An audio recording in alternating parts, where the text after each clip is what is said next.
Sampurasun. Basa Sunda dinten ieu ngeunaan kakawihan. Kakawihan poe ieu teh ngabogaan judul nyaeta Kundang Maen Langlayangan. Sok kuhidep didangukeun.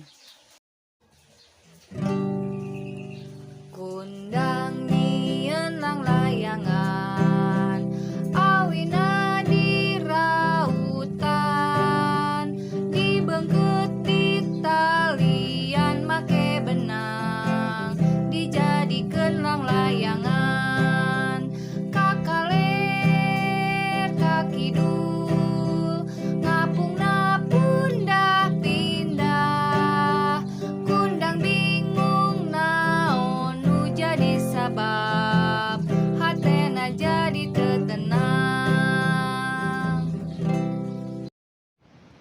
Tah barudak, kakawihan tadi teh sok ku hideuk diapalkeun. Dangukeun ku hideuk kalimatna kumaha, awas tong salahnya. Tah supaya engke lamun ku ibu dites, hideuk geus bisa.